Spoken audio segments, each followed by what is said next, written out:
Welcome everyone. Morning news के इस session में मैं विपिन शर्मा आपका स्वागत करता हूं। आज हम देखते हैं देश के विभिन्न समाचार पत्रों में छाई हुई खबरें जो कहीं ना कहीं आपके लिए लाभप्रद होती हैं। अपडेट से रहना जरूरी होता है। हमारे आसपास में क्या चल रहा है, तो करते हैं शुरू खबरों के सिलसिले को यहीं से। पहली खबर है, जज नहीं बन सकते अधिकारी। आरोपी हो या दोषी, बिना उचित प्रक्रिया घर नहीं गिरा सकते, सुप्रीम कोर्ट ने कहा है। ये बुलडोजर कार्रवाई असंवैधानिक, लक्ष्मण रेखा तय, नोटिस या वीडियोग्राफी जरूरी, कार्यपालिका मनमानी करती है तो सख्ती से निपटना होगा। सुप्रीम कोर्ट ने देश भर में बुलडोजर की कार्रवाई पर रोक लगाने का फैसला सुनाते हुए कहा कि अधिकारी जज नहीं बन सकते। कार्यपालिका केवल इस आधार पर किसी व्यक्ति का घर नहीं गिरा सकती कि वह किसी अपराध में आरोपी हो या दोषी। कानून के शासन में इस तरह की कार्रवाई कतई स्वीकार्य नहीं है। बुलडोजर कार्रवाई को अवैध और असंवैधानिक करार देते हुए शीर्ष कोर्ट ने पूरे देश के लिए दिशा निर्देश भी जारी किया। अदालत ने स्पष्ट किया कि पूर्व नोटिस के बिना कोई भी निर्माण नहीं गिराया जाएगा। प्रभावित पक्ष को जवाब देने के लिए 15 दिन का वक्त देना होगा और घर गिराने की कार्रवाई का वीडियोग्राफी भी करानी होगी। जस्टिस BR गवई और जस्टिस KV विश्वनाथन की पीठ ने कहा था, ये हर किसी का घर का सपना होता है, बेघर होते देखना भयावह है। पीठ का ये फैसला लिखते हुए जस्टिस गवई ने प्रसिद्ध हिंदी कवि प्रदीप के गीत अपना घर हो अपना आंगन हो इस ख्वाब में हर कोई जीता है का जिक्र किया। कहा, घर सबका सपना होता है, यह वर्षों के संघर्ष व सम्मान का प्रतीक होता है। किसी घर या कारोबारी संपत्ति को गिराने से पहले अफसरों को सुनिश्चित कर लेना चाहिए कि उनके पास कोई अन्य विकल्प नहीं है। इमारत को ध्वस्त करने, महिलाओं, बच्चों और बुजुर्गों को रातों रात बेघर होते हुए देखना बहुत भयावह होता है। देख रहा है विनोद, युवाओं को कैसे अधिकारी से आंदोलनकारी बना दिया। पंचायत सीरीज के 2 किरदारों के जरिए छात्रों ने आयोग और सरकार पर कसा तंज। इन दिनों आपको पता चल रहा है कि उत्तर प्रदेश लोक सेवा आयोग के आगे छात्र यानी अभ्यर्थी जो हैं वो धरना दे रहे हैं। आयोग के गेट नंबर 2 के बाहर लटके बैनर में विनोद और बनवाकस के बीच का संवाद आंदोलन में शामिल किसी अभ्यर्थी ने गढ़ा है। अभ्यर्थियों ने पंचायत वेब सीरीज के इन 2 किरदारों के जरिए उत्तर प्रदेश लोक सेवा आयोग और प्रदेश सरकार पर तंज कसते हुए मुख्यमंत्री तक अपनी बात पहुंचाने की कोशिश की है। और आपको पता है कि अभी तक छात्र या आंदोलनकारी जो है अभ्यर्थी वो पीछे नहीं हटे, कोई सफल वार्ता नहीं हो पाई है। 48 व 60 कट ऑफ से असमंजस में अभ्यर्थी। बिहार से खबर है, बीपीएससी ने किया स्पष्ट, प्रधान शिक्षक में EWS अभ्यर्थियों का न्यूनतम अर्हतांक मिनिमम कट ऑफ 60। बीपीएससी की ओर से 1 नवंबर को जारी परिणाम में EWS के ग्राफ में 48 कट ऑफ अंक दर्ज। ईमेल से विभिन्न कैटेगरी के अभ्यर्थी कट ऑफ को लेकर दर्ज करा रहे हैं आपत्ति।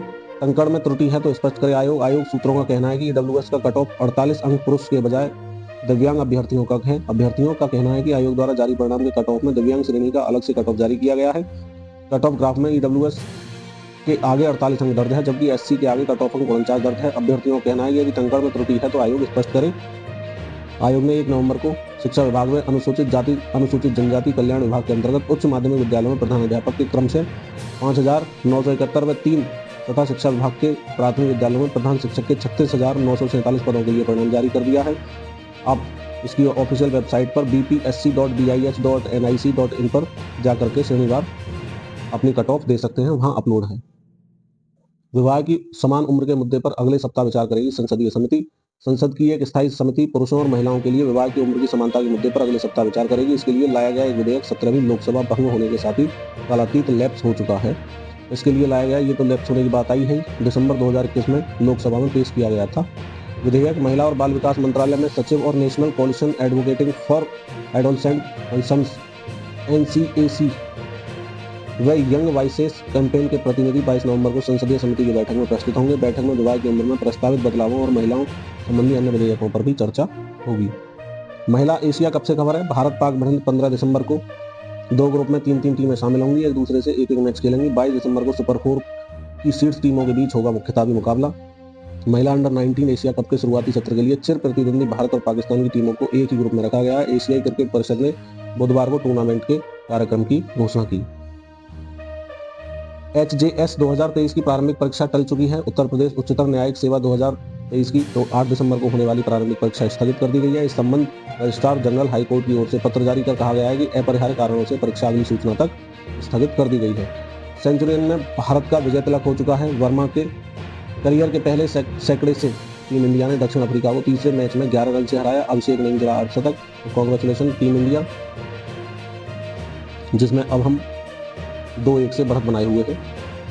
एक दिन में बिहार करा रहा परीक्षा तो यूपी में क्यों नहीं। बिहार में कुल 38 जिले, इनमें से 34 में होगी प्रारंभिक परीक्षा। यूपी में 6.25 लाख अभ्यर्थी, 75 में 41 जिले में ही परीक्षा। पीसीएस 2024 में आरओ एआरओ 2023 प्रारंभिक परीक्षाएं एक दिन और एक पाली में कराने की मांग को लेकर 3 दिन से धरना दे रहे प्रतियोगी छात्रों ने सिस्टम पर सवाल खड़े किए हैं। छात्रों का कहना है, जब पड़ोसी बिहार का लोक सेवा आयोग संयुक्त सिविल सेवा की प्रारंभिक परीक्षा एक दिन में करा सकता है, तो क्या उत्तर प्रदेश लोक सेवा आयोग ऐसा क्यों नहीं कर सकता? क्या यूपी पीएससी बीपीएससी से भी गया गुजरा है? मिर्जापुर के मूल निवासी प्रतियोगी छात्र अजय सिंह ने इस पर अपनी बात कही है। आज जीत की हैट्रिक लगाएगी वीमेंस टीम। बात हो रही है हॉकी से। इंडिया और थाईलैंड के बीच खेला जाएगा मैच। अपने पहले दोनों मैच में जीत दर्ज करने से एक्साइटेड भारतीय team Asian women's hockey championship trophy में आज थाईलैंड के खिलाफ जीत की हैट्रिक लगाने उतरेगी। भारत और मौजूदा ओलंपिक सिल्वर विनर चीन ने अभी तक अपने दोनों मैच जीते हैं, लेकिन भारतीय टीम गोल डिफरेंस में पीछे है। चीन का गोल डिफरेंस 20 है, वह टेबल में टॉप पर बना हुआ। भारत का गोल डिफरेंस 5 है, वह कमजोर थाईलैंड के खिलाफ बड़ी जीत दर्ज करके चीन और जापान के खिलाफ होने वाले 2 फाइनल राउंड रॉबिन मैच से पहले अपनी स्थिति मजबूत करना चाहेगा। जापान पॉइंट टेबल में तीसरे, जबकि साउथ कोरिया चौथे स्थान पर है। 6 टीमों के बीच खेले जा रहे इस महाद्वीपीय टूर्नामेंट के राउंड रॉबिन फेज में चोटी पर रहने वाली 4 टीमें सेमीफाइनल में जगह बनाएंगी।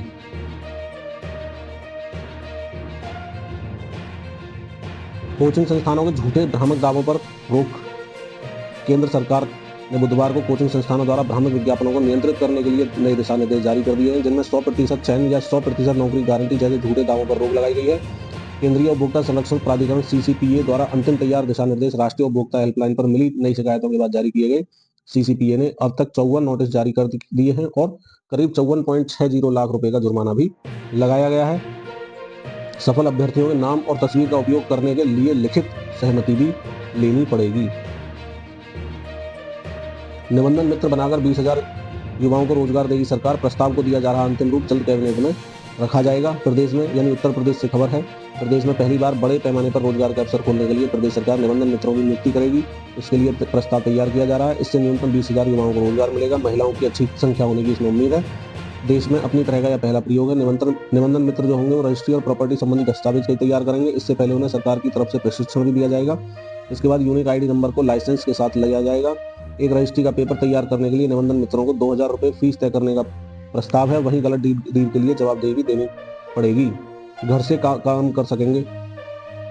निबंधन मित्र के लिए कचहरी में किसी ऑफिस की जरूरत नहीं होगी, बल्कि घर से भी काम कर सकेंगे। एक डीड तैयार करने के लिए रजिस्ट्री मूल्य का 1% या 2,000 रुपये में जो भी कम होगा उसे फीस के रूप में देय होगा। इसके अलावा दस्तावेजों की जांच के रूप में 50 रुपये प्रति दस्तावेज फीस का प्रस्ताव है। यूपी में एक वर्ष में करीब 38 लाख स्टाम्प पंजीयन होते हैं। अनुमान है एक निबंधन मित्र की सालाना न्यूनतम आय 3 लाख रुपये तक हो जाएगी। हरियाणा से खबर है, सरकारी नौकरियों के लिए एससी कोटे में कोटा लागू हो चुका है। ऐसा करने वाला पहला राज्य हरियाणा हो चुका है। वंचित जातियों को 10% आरक्षण। हरियाणा सरकार ने 18 साल बाद सरकारी नौकरियों में अनुसूचित जाति के कोटे में कोटा लागू कर दिया है। इसके तहत अनुसूचित जाति की वंचित जातियों या अन्य अनुसूचित जातियों को 2 वर्गों में बांट दिया है। इन जातियों को 10% आरक्षण दिया जाएगा। उत्तर भारत में घना कोहरा, दृश्यता शून्य, 50 ट्रेनें लेट। दिल्ली में प्रदूषण इस मौसम में पहली बार बेहद गंभीर श्रेणी में। 10 विमानों के मार्ग बदले जा चुके हैं और राजधानी में AQI 418 दर्ज हवा हो चुकी है दम घोटू। दिल्ली NCR समेत पूरा उत्तर भारत बुधवार को घने कोहरे में घिरा रहा। हिमाचल प्रदेश से लेकर राजस्थान तक वायु गुणवत्ता गंभीर श्रेणी में रही। दिल्ली NCR में घने कोहरे के कारण दृश्यता शून्य तक पहुंच गई। करीब 10 उड़ानों के बाद जो मार्ग हैं वो बदलने पड़े हैं। 50 से अधिक ट्रेनें भी देरी से चली हैं। आगे रोजगार की तलाश में रहने वाले अभ्यर्थियों के लिए खबर है, उत्तर प्रदेश अधीनस्थ सेवा चयन आयोग की ओर से स्वास्थ्य कार्यकर्ता महिला मुख्य परीक्षा के लिए 5,272 पद हैं। आवेदन की अंतिम तिथि 27 नवंबर 2024 है। योग्यता क्या है इसके लिए? 12वीं या अन्य निर्धारित पात्रताएं हैं। इसके लिए ज्यादा जानकारी में डिटेल में जाने के लिए up.ssc.gov.in पर आप सर्च कर सकते हैं। इसी के साथ आज की न्यूज का सिलसिला ही समाप्त होता है। मैं विपिन शर्मा आज लेता हूँ आपसे विदा। मिलते हैं नई खबरों में नई वीडियो के साथ। तब तक के लिए जय हिंद, जय भारत, वंदे मातरम। और हाँ, बीच में याद दिला दूं, अगर आपने अभी तक चैनल को सब्सक्राइब नहीं किया है, वीडियो को लाइक नहीं किया है तो कर लेंगे, जिससे कि हम आपके लिए इसी तरह रोजगार वाली न्यूज लाते रहें और आपको अपडेट से रूबरू कराते रहें।